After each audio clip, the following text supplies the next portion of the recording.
Cirebon merupakan salah satu daerah di Jawa Barat yang kaya akan kesenian dan kebudayaannya yang terkenal dan turun-temurun.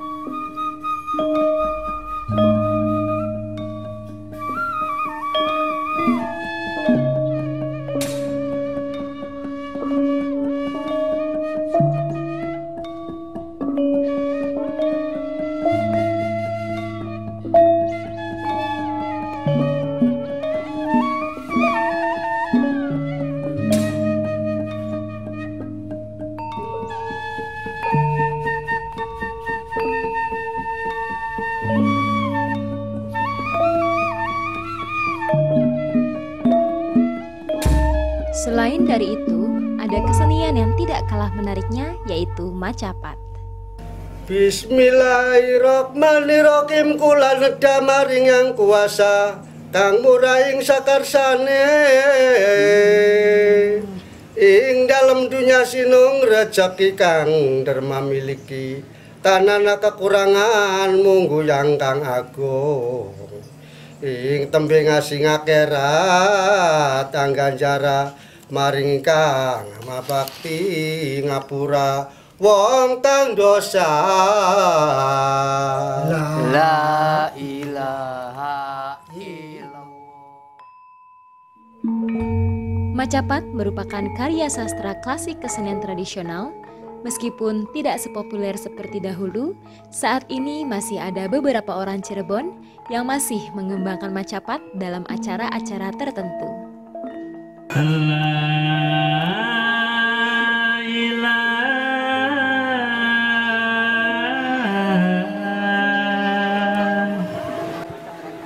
Setiap bait macapat mempunyai baris kalimat yang disebut gatra. Dan setiap gatra mempunyai sejumlah suku kata atau guru wilangan tertentu dan berakhir pada bunyi sajak akhir yang disebut guru lagu.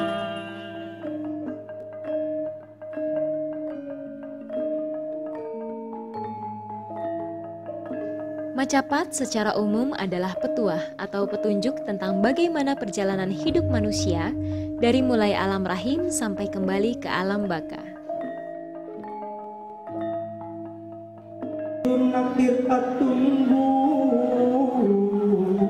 Sakat iwa gadane wesi nulak panggawe alat satu kelawan musuh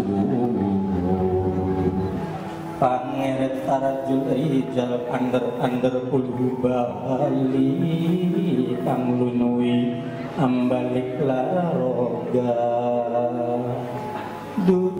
Wilayah Nusantara, terutama wilayah Cirebon, sangat kaya dengan peninggalan tradisi budayanya. Salah satunya adalah tradisi tutur yang kini kita kenal dengan nama macapat. Kehadiran tradisi tutur berupa tembang macapat itu juga seiring dengan meningkatnya spiritualitas dari manusia.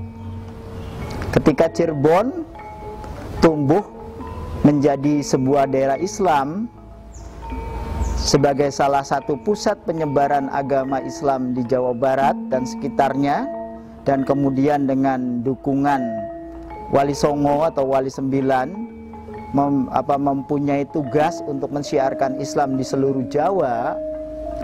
Spiritual yang memang dulunya juga sudah ada sebelum Islam, ya, seperti mantra, ya, kemudian juga raja-raja. Ketika memasuki agama Islam, hal itu dipadukan, ya, masih tetap dijalankan, namun esensinya, isinya tentunya oleh Wali Songo, oleh Sunan Gunung Jati, dilandasi dengan nilai-nilai keislaman.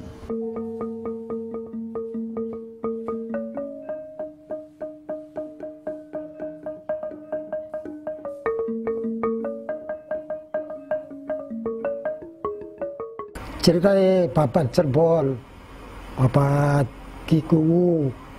Artinya pertama Ki Kuwu itu artinya ke anuan ngimpi Mulane niku tan kacandra secaturing kawi kula pendet jagang piling carita supaya gelis kandhane ucape sejarah iku walang sungsang linakonan mimpi saban-saban nendra nari nendraku turu panggil Rasul ucape ujaring supena lamun sila pengen mulia lan dadi wali gula tanah ilmu syariat kayak ngono.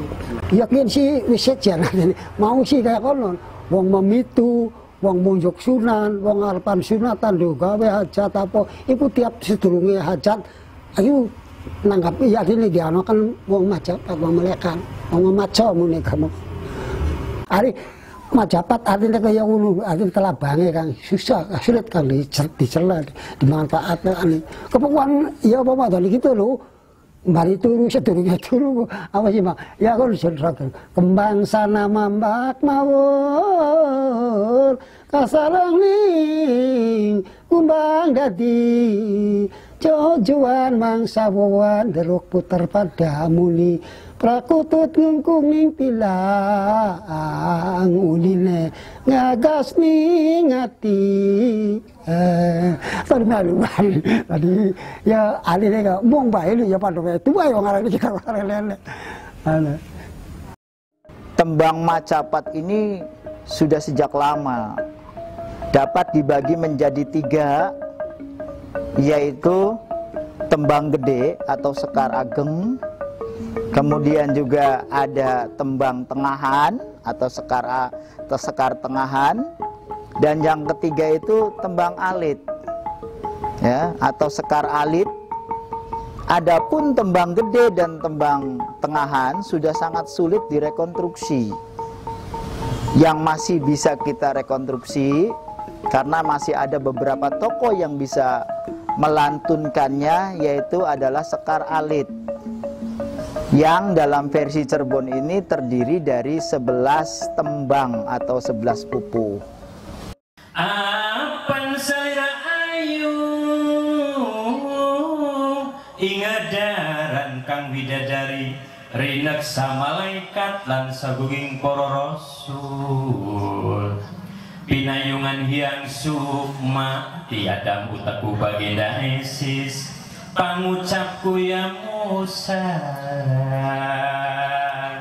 la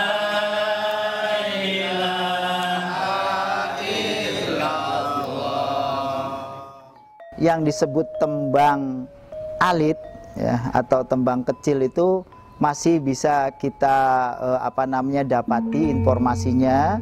Masih ada beberapa tokoh yang masih dapat melantunkan tembangnya, dan di beberapa daerah di Cirebon juga masih ada sekelompok orang komunitas yang masih menjalankan tradisi Macapat.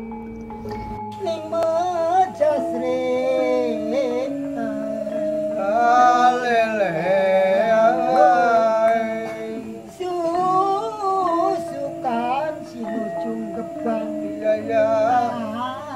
nom-nom pilang wabunda ning Jakapura belendung tang mirang koni. Lagu-lagu Macapat yang ada di dalam tembang alit atau sekar alit itu ada 11 pupuh yang masih dikenal di Cirebon.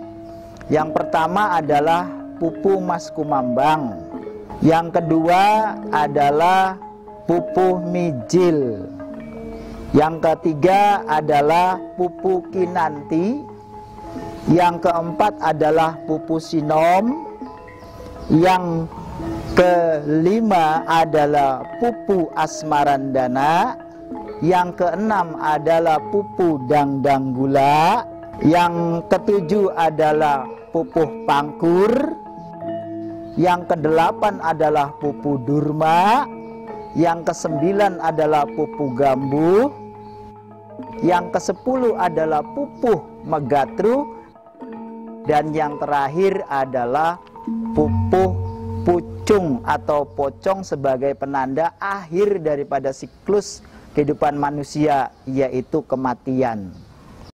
Ya cari sih mul pengen ku yo tembangan sing wali aing dadi yo walele aing. Dadi bengene sange sing mlajari bangsa wali. Dadi wali aing wito ngono. Kensi apa senggak kang modern anyar kensi batane mendung lor petenge kidul udan sore rencek banjiran limpas daratan wong sumeti pada kentire ning jembatan Jamblang milik kang lenjang ya kang kuning lalu babadan kalimas kembang melati babadan belimas gula enteni tungdung tanggul rentepan tumbung anggur masih dewekan kuto garo ngajar kitiran yang piaro aja kapiran kisi tembang senggak anyar ngi dudu sembak ari ditanggapi ku dadi ditanggap supaya rame gini.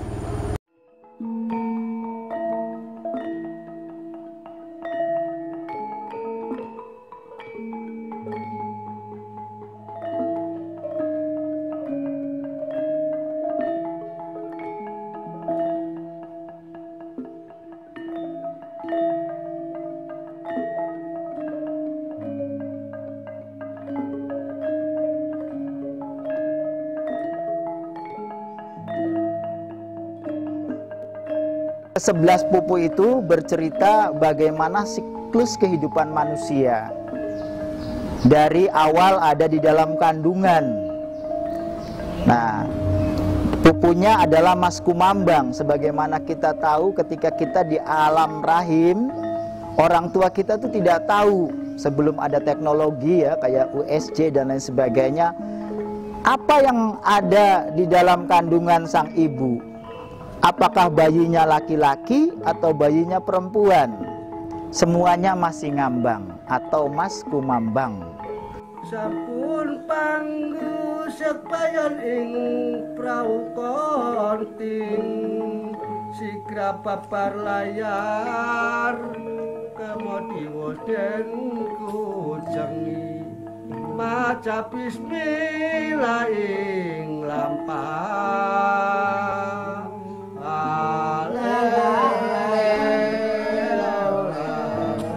pupuh mejil alun-alun jembar katularing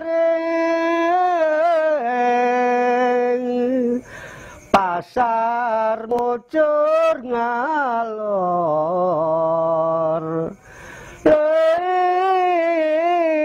katian coba sepane mamangganipun cempaka sari bebandane ngati-anti ngandap warengen kurung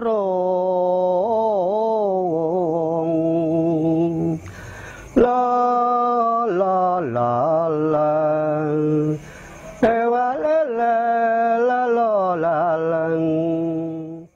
Ketika Mijil lahir, kita tahu kelamin putra-putri kita, apakah itu laki-laki ataukah itu perempuan.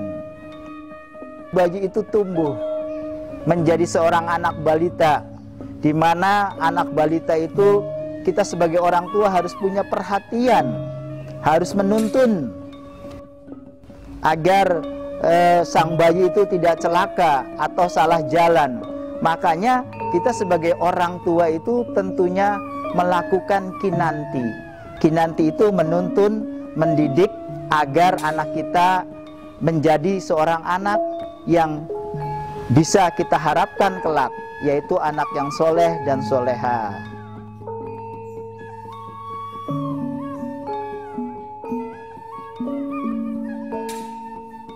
Di masa kinanti ini kita sebagai orang tuanya harus ekstra membimbing agar anak kita tidak salah jalan. Setelah kinanti ya, kemudian anak kita berkembang ke masa-masa remaja atau istilahnya sinom. Masa-masa di mana manusia ini ya ingin tahu sesuatu. Semangatnya luar biasa untuk meraih sesuatu yang belum diketahuinya. Jadi di masa remaja inilah power, tenaga semuanya dimiliki, keingintahuan dan lain sebagainya berlangsung.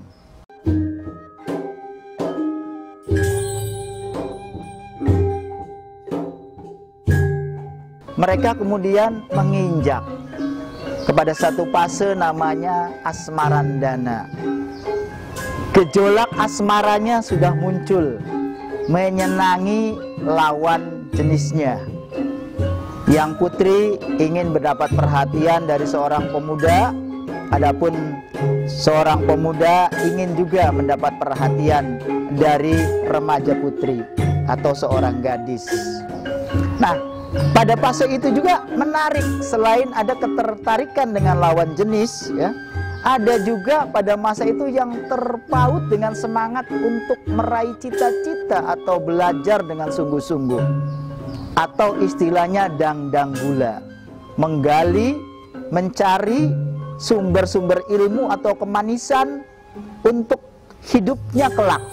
Hari dangdang gula makin kembang sukot pangremaning siti, rontang lanting pikir kaula, mapan tresna maring dheweke, pokor siti sira wong ayu, aja gawe juara saling ati, kodong gedanggu melaring jogan,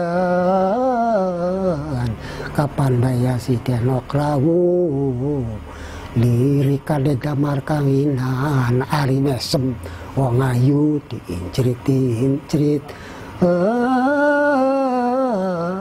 matak ngurungaken ning wong lelungan.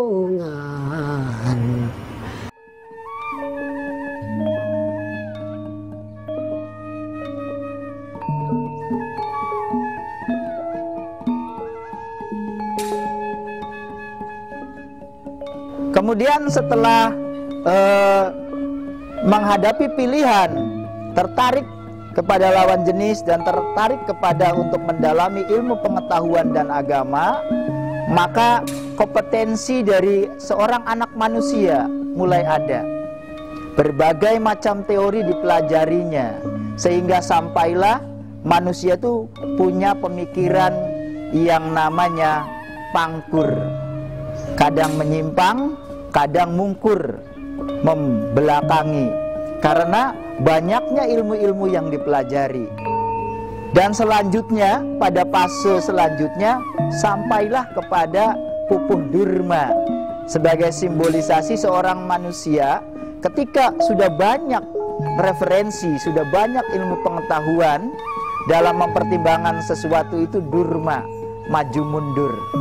Setelah durma, ada keraguan maju mundur, kita juga manusia dalam menghadapi berbagai macam gejolak kehidupan itu mengalami suatu proses yang namanya gambuh.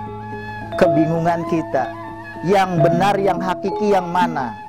Uga iya, uga embuh. Kita tidak tahu makna hakiki dari sebuah peristiwa ataupun kondisi keadaan yang kita alami.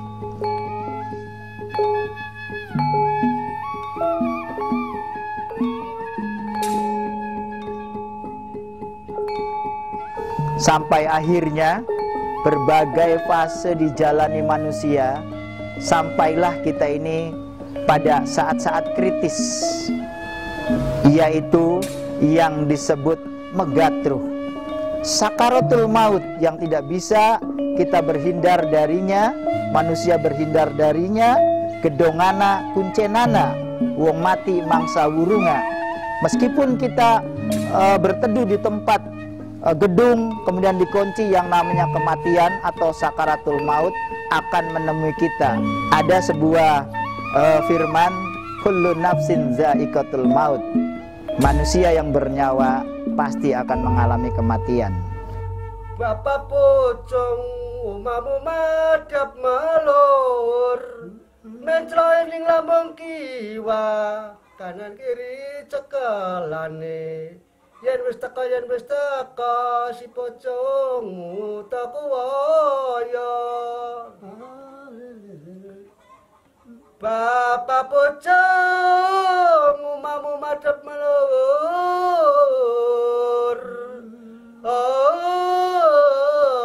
mencloke ning lambung kiwa kanan kiri cekelane yen wis teka si pocong utaku waya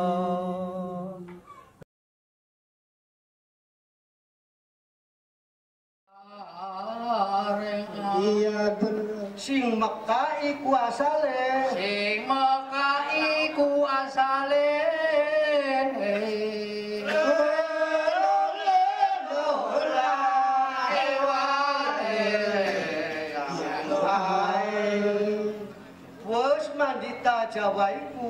wis mandita Jawa iku